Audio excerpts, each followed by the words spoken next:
We have a virgin. Not only is a virgin, but he's also the new guy in the office. Welcome, J-Mac, to the show. Hello, glad to be here. Because you're new, we gotta go over the ground rules. No brand bashing. You cannot use the term game changer. I will cut your tongue out and you'll lose your job. You'll be banned forever. And 3, if you guys like this video, find some value in it, be sure to smash that subscribe button for us and leave a comment below. So today what I have brought in are 2 different pair of boots.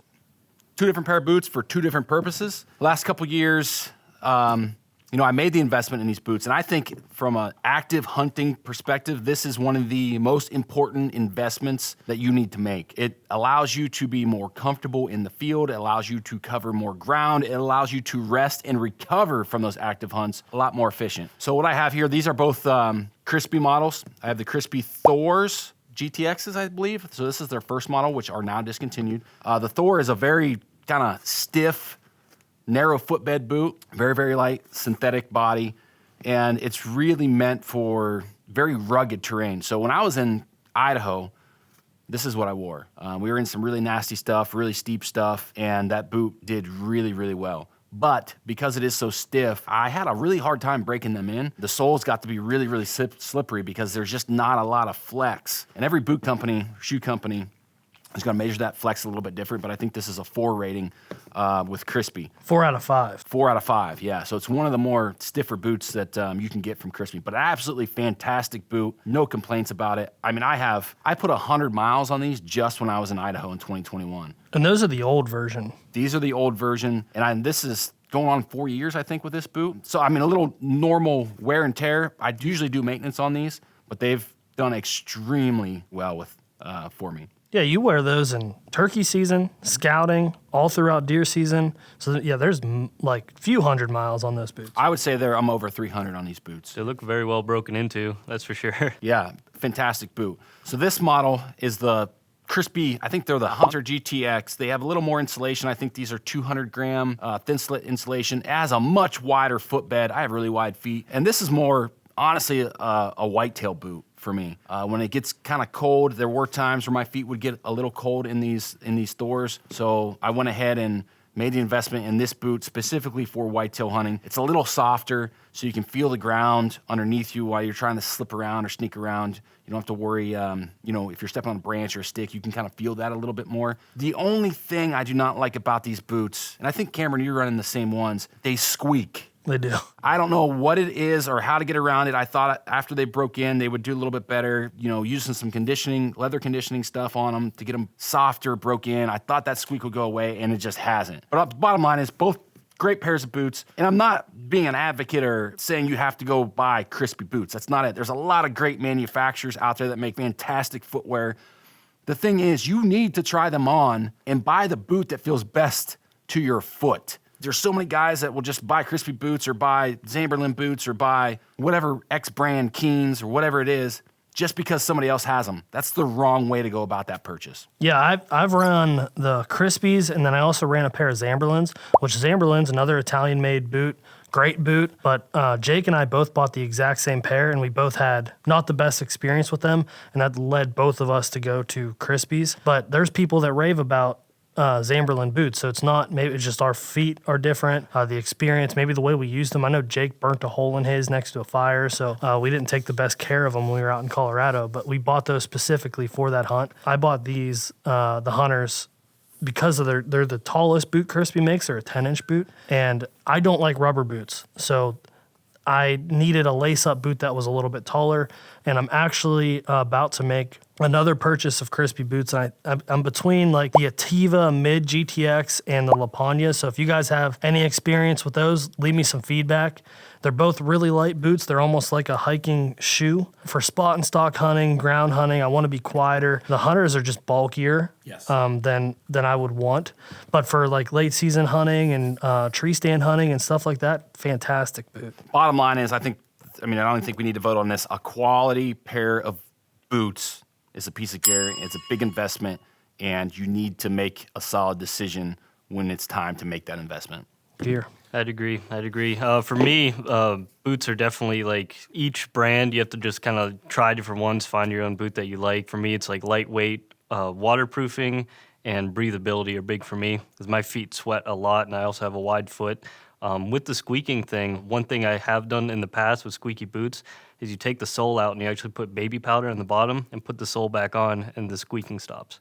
That's something I've actually done in the past. I'll try it. What'd you bring, J-Mac? Well, I brought a butt out tool, and with this is supposed to be, I'm not supposed to say the words, but other people have said, and they advertise it as a game changer. We have used it in the past, but it was one of those things, we used it twice, tried it out, we stuck it on the workbench and never touched it again. So that's why there's a lot of paint and all kinds of dust on it. So, but with the butt out tool, like I said, they advertise it as a game changer where it's supposed to make everything cleaner, easier, faster. When I used it and the YouTube videos I've watched on it, the guys who use it are still wearing the big gauntlets and the gloves and they're still getting dirty. They insert this, I don't know how PG I want to go, but they insert this into the anal cavity and you're supposed to give it a good couple of twists and pull it out. And it's supposed to bring the anal cavity with it, and it's supposed to keep the feces and everything off, like the meat, and it's supposed to like alleviate the need for like splitting the pelvis open and cleaning everything out or cutting everything out from down there. But you take it out, and then you have to still tie up the anal cavity, and then you still have to gut the deer like normal anyway. And then you have just like this tied up tube behind you, and I think it's a bit too much. I think it just adds an extra step. Usually I'd bring like a little bone saw with me, and this is used for like splitting the pelvis or cutting the rib cage. This takes up a lot more room in my pack than just something like this would. And it takes the same amount of time. I can't even say it would be clean or anything. It's just kind of unnecessary in my opinion. So for me, I'd say it's definitely a gadget. There's a lot of different, we were just talking about this in the office. There's a lot of different ways people field dress deer. The bottom line is you have to have a knife. And you could do the job with a knife, and that's really the only tool that you need. Like personally, I cut the anus, then I make my incision up the stomach and pull it through with my guts. I never usually split the pelvis. I know there's a lot of guys that do. I know it's probably only $10, $12, maybe $20.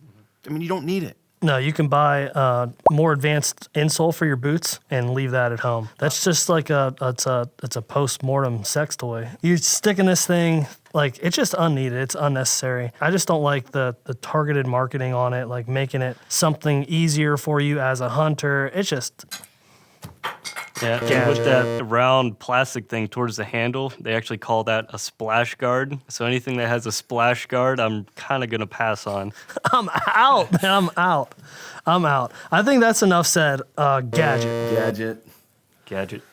For me today, this is kind of the time of year where a lot of people, their deer seasons are wrapping out. I think here in Ohio, this weekend is their last weekend, and we have one of the longer seasons anyway. So it's time to start thinking about next year, what you're going to be using, the gear you're using, and broadheads are something that it seems like the old adage of go to Walmart and pick up a pack of broadheads on the shelf is kind of over. People are wanting better performance out of their broadheads. People are going heavier. Fixed blade broadheads are like making a surcharge. They're back, and for good reason. So here I have the Afflictor fixed blade broadhead options. This is the K2 fixed in the 125 grain, and this is the fixed EXT in the 125 grain. Both really great broadheads. I personally shoot the K2 fixed in 125 grains, and I've shot 3 bucks with this broadhead, and they've all died within 100 yards at the most. Really good blood trails. The most recent buck that I shot with it, the blood was absolutely insane. Not saying that's caused by the broadhead itself. It's more shot placement than anything, but the K2 fixed itself creates just this coring hole that it looks like the deer got shot with a slug gun. The flight is insane. They're quiet, penetrate great. If you are wanting to test out some broadheads this year, maybe you're switching from mechanical to fixed, check out Afflictor fixed blade broadheads. I know Chad shoots the fixed EXT, so I'll let him talk on those. Yeah, I've actually shot both. I shot the K2 fixed, which I think if I had the choice, that's my choice of fixed blade from Afflictor. Unfortunately, they were out of stock. I was waited to the last second to kind of get geared up for 2021. So I did end up shooting the fixed EXT, and they flew great, man. I was like prepping to go to Idaho. I was shooting 70, 80 yards with broadheads, zero problem with them. The fixed EXT, I think, is a little bit louder than the K2. Outside of that, there was very little performance difference. When I shot that buck in Kansas, I mean, I know it was only 5 yards, but it literally tore a chunk of lung out the exit hole, and the exit was through the opposite shoulder. So, I mean, all the way around, they're fantastic. We've been using them for a few years now, 2 or 3 years. I've had multiple shots, shoulder shots, and like that doe I shot last year shot through 2 shoulders, no issues. I mean, they just penetrate like nothing I've ever seen. Yeah, I think I'll just run through kind of the differences here. The K2 fixed is the 4-blade option. I think it's an 1 1/8 main cut, and then you have an inch secondary blade. So it's more of a 4-blade option. The fixed EXT is more of a traditional 2-blade with a bleeder. I think it's still an 1 1/8, and then I forget what the bleeder is. The people that I have talked to that shot this said that at longer distance they held tighter groups. I have shot these out to, like you said, 80 yards as well. The blade thickness is a really big advantage. They're tough, stainless steel blades. The tips are just thick and nasty, and they're cut on contact broadheads, which is what you want. I have nothing negative to say about these broadheads. Broadheads are really, really important, guys. Don't overlook that end of your broadhead. Afflictor calls it the business end of your broadhead. If you have bad experiences shooting fixed blade broadheads because they don't fly like your field tips, it's not the broadhead. I can promise you that. There's something going on with your bow. It's not tuned properly, or the arrow setup is wrong.